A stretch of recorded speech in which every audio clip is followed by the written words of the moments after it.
نحمده ونصلي على رسوله الكريم أما بعد فأعوذ بالله من الشيطان الرجيم بسم الله الرحمن الرحيم وأن تصوموا خير لكم إن كنتم تعلمون صدق الله العظيم.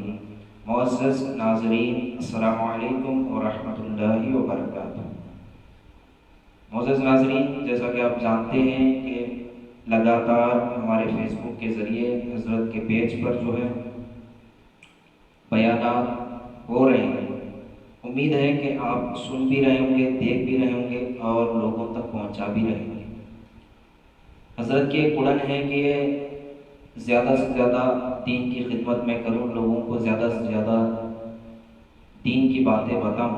تو اب لاک ڈاؤن کی صورت میں اسی لیے یہ بیانات مسجد میں نہیں کر پا رہے، تو اسی لیے ہم لوگوں نے ایک مشورہ کیا کہ ہم لوگ فیس بک کے ذریعے آپ لوگوں تک یہ دین کی باتیں پہنچائیں.